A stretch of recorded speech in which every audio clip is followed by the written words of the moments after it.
It's April 6, 2008, and in the early morning hours, 3 Green Beret teams and a company of Afghan commandos are in search of one of Afghanistan's most dangerous terrorists. While they knew the mission was always going to be dangerous, no one could have ever imagined just how bad it would be. Following the insane fighting that day, 10 soldiers were awarded the Silver Star, 2 of which were later upgraded to the Medal of Honor. So what really happened during one of the most intense battles of the entire war that became one of the deadliest days ever for American Special Forces? The tiny mountain village the Green Berets and their Afghan allies descended on that day is located in the extremely rural northeastern part of Nuristan. Situated at the beginning of the Hindu Kush mountain range, Nuristan province is the least populated and possesses what's arguably the harshest terrain in Afghanistan. Inside Nuristan province, the people there quite literally live on the sides of mountains. And we're not talking about some small foothills. There are numerous mountains in Nuristan province measuring more than 10,000 feet high. While aesthetically beautiful and picturesque, these near vertical cliff faces are very dangerous to live on with poor soil that makes for loose footing, snow, high winds, and no roads. Just living there, much less fighting there, is a huge challenge. But for the men of the Green Beret Operational Detachment Alpha, or ODA 3336, this is the environment they found themselves in that day. So why were they going to such a remote, inhospitable place that even Alexander the Great, Genghis Khan, and the Soviets all avoided, like the plague? Hidden deep inside the Shulk Valley was a terrorist by the name of Haji Ghafoor. Ghafoor was the local commander of the Nuristan province faction of a terrorist group called Hezb-e-Islami Gulbuddin, or HIG. HIG was founded during the Soviet occupation of Afghanistan and was heavily funded, supplied, and trained by both Pakistan and the CIA. After the Soviets left, HIG continued battling the Taliban for control of the country, but was sidelined and resorted to holding out in rural Nuristan province. Once the Taliban fell in 2001, the group re-emerged and began taking a more active role in shaping what they viewed as Afghanistan's future. In the years between 2001 and 2008, HIG militants began attacking coalition forces with increasing ferocity and frequency. Because of the mounting casualties and the difficulty in conventional forces in fighting such an elusive enemy, American commanders decided to use the Green Berets, along with the newly trained Afghan commandos, to lead an assault on Ghafoor's hideout, to not only take out the terrorist, but serve as a public relations victory. But that plan was easier said than done. Due to Ghafoor's suspicious nature, it was increasingly hard to pin him down. He did not use any cell phones and only sent written messages by courier, so figuring out where he was with any level of certainty was a challenge. Because of this, when a confidential CIA source claimed that Ghafoor would be in the village of Kendal, American commanders knew they had to act fast before he left again, but it would be more difficult than they could have ever imagined. Ghafoor could call upon around 3,000 heavily armed and well-trained militia members atop his mountain hideout to defend him. Due to HIG's robust gem smuggling operation, the group was well-funded and had built up a massive arsenal of rifles, machine guns, RPGs, and even 8 surface-to-air missiles left over from the Soviet era. In addition to being heavily armed and flush with cash, the group was well entrenched. By the time of the raid, HIG militants had been preparing for almost 30 years for this assault. Every way into and out of the Shulk Valley was covered by spotters with radios, every cliff face was covered with multiple weapons, and every villager served as a lookout for any suspicious activity. Essentially, the village of Kendal and Shulk were mountain fortresses, and making things worse was the bad intel. Because of the remote location of the Shulk Valley, few coalition troops had ever been in the area, which means that there was a lack of good information on the location. American troops planning the mission were not well versed in details like how good the soil quality was, how steep the rock faces were, how deep the valleys or streams were, and other crucial details that could make or break an assault. As the Green Berets would soon find out, missing those details would be one of the downfalls of the operation. But at the time, they had no idea. Instead, the soldiers of ODA 3336 were busy running local operations with their newly trained Afghan commandos near Jalalabad. Around this time, the Green Berets had gathered up what should have been a crack unit of highly trained and highly motivated commandos. This group of hand-picked volunteers was supposed to help lead the charge to liberate Afghanistan by the Afghans. The men of ODA 3336 and their sister teams of ODA 3325 and 3312 were giving these men a crash course on how to be special operators. While this was going on, their commanders above them began forming their plan to kill or capture Ghafoor. Because of the intense environmental conditions, the only way to the objective was via Chinook helicopters. However, the helicopters couldn't simply fly down the center of the valley due to the likelihood of being spotted. Instead, U.S. planners decided that the best course of action was as follows. Chinook helicopters would land ODA 3336 and their platoon of commandos below Kendall Village. Team 3336 would be the main assault element that would climb the rock face just behind the village, descend into it, and kill or capture Gafoor on their objective, Patriot 1. Just to the east, helicopters would bring in ODA 3312. Their objective, codenamed Patriot 2, would be to climb another cliff face, seize a row of houses that ran parallel to Kendall Village, and provide covering fire into the village to support 3336's assault. About a mile to the east, ODA 3325 would be brought in to seize Shuk Village to prevent Gafoor's escape from Kendall Village. In total, there would be 3 12-man teams, along with a full company of Afghan commandos that would take part in the assault. But what they faced was staggering. An estimated 3,000 fighters awaited them. When higher headquarters briefed them on their plan, they were unsurprisingly not happy. At first, the Green Berets demanded that the raid was too dangerous to be done during the day and should instead be attempted at night. However, higher headquarters fired back that the pilots available for the mission were newer and they couldn't fly in the extremely low illumination conditions expected for that night. With only a short window, they couldn't wait for more illumination. The next thing the Green Berets were worried about was that they would first be fighting uphill. This is an obvious disadvantage, but commanders again refused to let them fast rope in, a rapid descent technique where soldiers slide down a rope from a hovering helicopter, since the giant Chinooks would be dangerously exposed. By inserting behind a giant cliff face, the helicopters could be concealed. Another thing that worried the team was the intel. Their source was unknown, and they couldn't verify his information. Additionally, poor weather had restricted drone overflights and satellite imagery even in the previous days. Because of this, the troops would be going in blind, fighting uphill against a determined enemy to find and kill a target that may not actually be there, all while fighting alongside Afghan troops who were still very green. In short, the raid, codenamed Operation Commando Wrath, which would eventually become the Battle of the Shuk Valley, had the potential to be a disaster from the start, and the teams tried everything in their power to stop that disaster from happening. However, the powers that be were determined for it to go on. So in the early morning hours of April 6, 2008, the teams and their commando platoons boarded the Chinook helicopters. None of them felt that it was a good idea, and soon enough their suspicions turned out to be true. Everyone was tense as the members of ODA 3336 neared the target area. They understood the importance of the mission, but felt like the rug had been pulled out from under them. With no input into its planning, the troops were just expected to execute what, for many, was the largest and most complicated mission they'd ever undertaken. And as the Chinooks neared the landing zone, the mission took its first wrong turn. Contrary to intelligence reports that the valley would be dry, the Green Berets and the Afghan commandos found a waist-deep roaring river formed by melted snow. After jumping out of the helicopters, the team had no choice but to wade through the frigid water. Within the first 5 minutes of the operation, many team members were nearly hypothermic, as the ambient temperature in the cold Afghan mountains was barely above freezing. As the team made their way up the hill, it became evident that the task at hand was not what they had been briefed on. While the team knew that the cliff faces were steep, the pictures did not do justice to the reality of how nearly vertical the cliff faces were, with cliff faces surrounding the valley on 3 sides and several 100-foot drops behind them. The team should have been provided with climbing equipment to help them move forward. But of course, they didn't have any, so some soldiers found what looked like no more than a footpath made from water erosion that wound its way up the cliff face. As the soldiers and their commando allies advanced up the cliffs, they found the ground was incredibly loose, and the men often slipped and fell while trying to walk forward.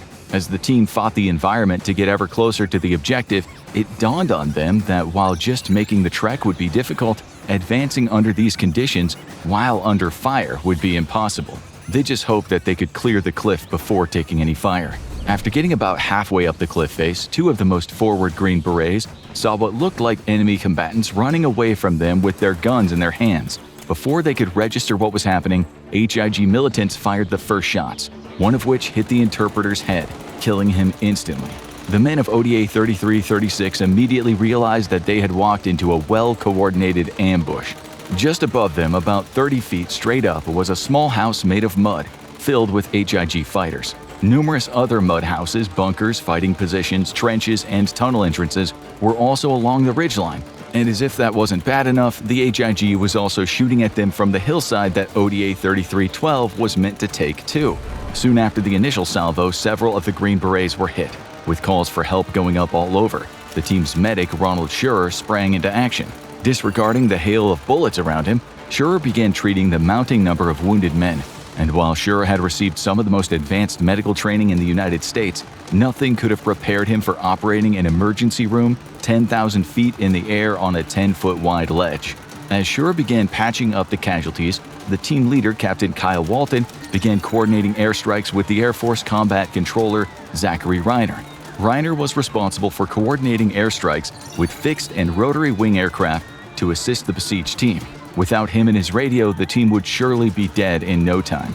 Because of this vital function, he and Captain Walton worked tirelessly on the radio to coordinate airstrikes from helicopters and fighter jets overhead. In between the strikes, they would fire their rifles along with the rest of the team, adding to a cacophony of non-stop fire that would last for hours. As the first airstrikes began, Reiner told Captain Walton that he needed his express permission, since the rockets and bombs coming in would be falling dangerously close, just half a mile from their positions. After initially giving his verbal confirmation to the pilots several times, Captain Walton personally got on the radio and told them that every fire mission from here on out would be danger close and to stop asking him. With that, the deluge of fire came in that rocked the mountainside. But to the Green Berets' dismay, the rockets from the helicopter gunships had little effect on the HIG positions. Because of that, the team told the helicopters to leave to clear the air so that fixed-wing fighter jets could swoop in and drop 2,000-pound bombs. But despite the intense barrage of air power, the fire from HIG fighters would not let up. While there might be a momentary pause in the fighting, it would quickly resume once the dust settled and the fighters had a clear sight picture again. Captain Walton tried to consolidate the team off the mountainside and onto the ledge as the fight continued. Here, the bulk of ODA 3336 would make their final stand while waiting for help to arrive. The ledge was about 50 feet long and was separated from the enemy by a sheer 40-foot rock wall that they were firing down onto the trapped troops. And while the 9 soldiers up there were doing the best they could only do so much, since the majority of their Afghan commandos had pressed themselves up against the rock face to avoid getting shot by the enemy. As Captain Walton and Airman Reiner called in airstrikes, it seemed almost like everyone in Afghanistan was listening to the battle unfold, with bombs going off in the background, bullets whizzing past, and talk about potentially being overrun. Every base around the country was tuned into the fight. At the same time, practically every available combat aircraft in the country was headed to the Shock Valley. But help was needed now, and it had to come from the ground. ODA 3312 heard gunfire erupt as soon as ODA 3336 made contact with the enemy. While ODA 3312 encountered some light resistance from their angle due to the vertical rock wall, they were shielded from most of the HIG gunmen pouring fire onto their sister team. They started encountering heavy resistance, though, as ODA 3312 began climbing down the rock wall to get into the valley in which 3336 had landed. Now exposed, 3312 was pinned down.